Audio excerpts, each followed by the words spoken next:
My name is Robert Smalls. In 1839, I was born into slavery in Beaufort, South Carolina, in the heart of Gullah country, where the rice and stories and music of Africa were in the water and in the air. My mother always told me, "Robert, you may live in slavery, but you don't have to be a slave." I didn't understand at the time, but her words stuck with me. We worked in the house for Henry McKee and his family, but my mother wanted me to understand the world, so she sent me sometimes into the fields where I saw the back-breaking work and the brutality of slavery. When I turned 12, my mother convinced Mr. McKee to send me to Charleston, where she hoped I would find community and more fulfilling work. I started out carrying bags at the Mills House Hotel, and I slept in a nearby horse stable. At the hotel, I met a young enslaved woman named Hannah Jones who was raising 2 daughters on her own. I vowed to marry her and take them away from that place. All my wages were sent to the McKee family except for $1 per week. So I saved every dollar I could, planning to buy our freedom one day. I found extra work lighting lamps, which took me along the docks. There I fell in love with the boats and the water.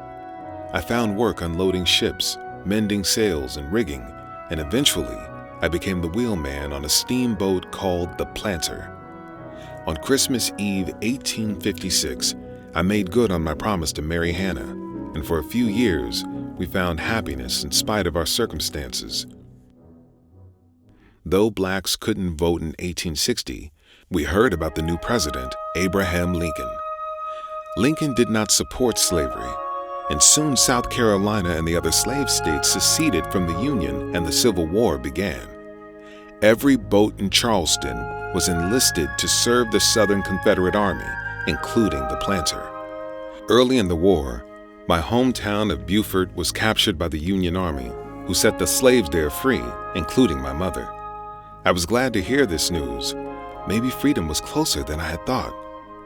The Planter was used to transport Confederate weapons and ammunition, and all the crew except the captain and his mates were slaves. So we made a secret plan to steal the Planter and take it to freedom. Around 3 a.m. on May 13, 1862, when the captain and his mates were ashore for the night, we took the Planter up the river, snuck our wives and children aboard, then headed for the harbor, knowing that our mission was do or die. I put on a uniform and a straw hat like the captain always wore, and gave the secret signals to the watchmen at Fort Sumter. At last, they signaled "all clear," and we passed safely out of the harbor. We turned south toward Beaufort and hoisted a white flag, surrendering the Planter to the first Union ship we encountered. When the captain saw the weapons on board, I said, "I thought these might be of some use to Uncle Abe."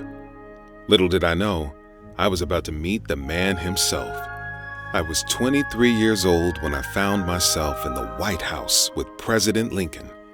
He took great interest in the story of our escape and took my words to heart when I said he ought to allow black men to fight for the Union. He commended my bravery. Though I never felt brave, I was just more afraid of my children living in slavery than I was of dying. With the reward money I received, I was able to purchase the big house in Beaufort where I had grown up as a slave, and that was my home for the rest of my life. I served in the Union Navy until the war ended, learned to read and write, started businesses, and eventually ran for office. The U.S. Constitution was amended not only to abolish all slavery, but to ensure the right to vote for all men, regardless of race. Soon, I found myself elected to the South Carolina legislature, where most representatives were now men of color. In those years, South Carolina established the first public school system in the nation.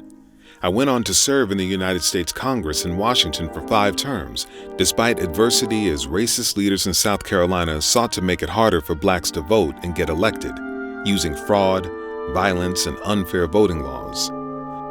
Later in life, I learned that my old master's wife had become destitute and was suffering from dementia. Much to the surprise of my friends, I invited her to come and live with us in the big house in Beaufort. You see, there's a freedom of heart that no man can take from you, a freedom and forgiveness and courage and in gratitude. And I think that is the freedom my mother spoke of when she told me that, even in slavery, I didn't have to be a slave.